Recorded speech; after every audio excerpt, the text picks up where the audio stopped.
Recientemente la presidenta de México, Claudia Sheinbaum, dijo que los corridos son ilegales, aunque después hizo la aclaración diciendo que solo los corridos que hablan de cosas ilegales. Así que en este video vamos a analizar de dónde surgen los corridos tumbados, hablar un poco de por qué fueron prohibidos y hablaremos también de otros géneros musicales que fueron prohibidos a lo largo de la historia. Así que empecemos y hablemos del origen de los corridos.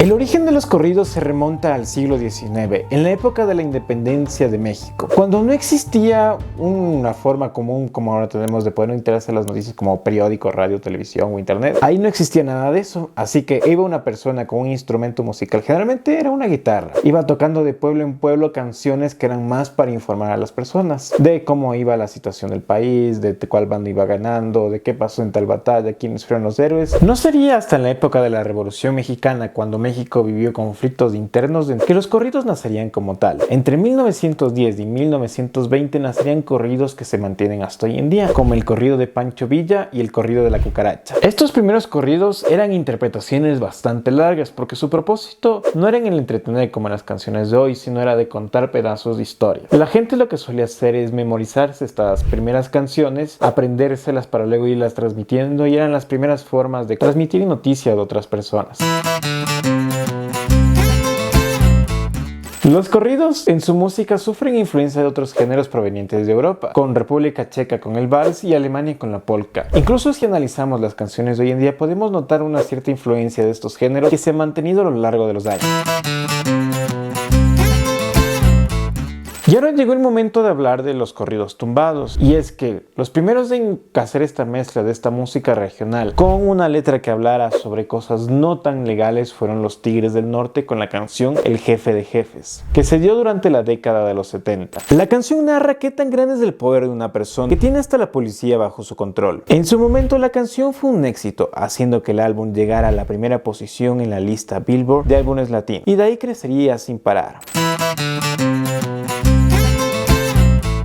Con eso llegamos a la actualidad de los corridos, en el que están viendo su mejor momento en la historia, debido a que su música se volvió global y ahora la escuchan en prácticamente todo el mundo. Cantantes como Natalia Elcano, Peso Pluma o grupos como Fuerza Régida popularizaron estos corridos que antes solo se escuchaban en zonas locales de México y algunas partes de Estados Unidos, ahora ya escucharlas en prácticamente todo el mundo. En las letras de los corridos que se han popularizado últimamente se habla de cosas que pasan en la vida cotidiana e incluso críticas a los políticos y a la sociedad mexicana, pero no solo se habla de eso, y aquí viene el problema en donde México decidió prohibir los corridos, sobre todo los que son categorizados como los corridos tumbados, que estos generalmente hablan de violencia, de excesos, de cosas que vienen con el dinero ilícito. Y hay que recalcar una cosa, y es que este tipo de temáticas de cosas que no son muy legales no se hablan exclusivamente en los corridos tumbados, sino también se lleva haciendo esto con la música urbana desde hace años. En sus canciones también ahí hablan de excesos, cosas que vienen con el dinero ilícito, se las lleva haciendo desde hace muchos años. Incluso lo mismo podíamos hablar de décadas atrás con los raperos estadounidenses que hablaban de las mismas temáticas. Y bueno, la decisión de prohibir los corridos, luego con la aclaración de que solo son los corridos tumbados,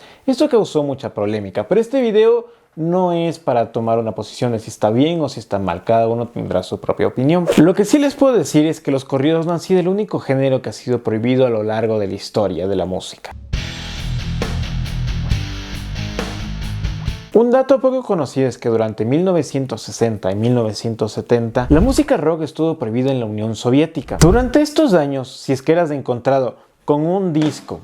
o escuchando una canción o simplemente tarareando, podría ser llevado a investigaciones y haber pasado un par de años en la cárcel solo por estar escuchando esta música. Pero aún así, hubo muchas personas que lograron meter discos de contrabando y los escuchaban debajo en sótanos, e incluso hubo momentos en los que se formaron pequeñas bandas locales en las que interpretaban sus propias canciones de rock con instrumentos rudimentarios. Y en 1979, Elton John se presentaría en Moscú, quien decidiría interpretar Black in the Yours de los Beatles, y la gente enloqueció por completo, una muestra de que la gente sigue escuchando este tipo de canciones así sea de contrabando. En un documento de 1983 de la KGB, que sería la CIA soviética, se mostraba una lista con las bandas que estaban completamente prohibidas en el país. Entre ellas las que más resaltan es AC/DC, Pink Floyd e incluso llegaron a prohibir a Julio Iglesias en el país. Un caso más reciente en el que un país prohibió un género musical lo tenemos en Cuba, cuando en el 2019 decidieron prohibir el reggaetón. Un género que en ese momento estaba siendo completamente tendencia en Cuba, en el cual los decidieron prohibir ya que decían que este tipo de música con sus letras que no estaban bien para la sociedad cubana corrompían a los jóvenes y les hacían daño. Y con esto llegamos al final de este video, así que déjanos en los comentarios qué opinas de que México prohibiera un género y comenta también si es que sabías de estos otros países que prohibieron ciertos géneros musicales.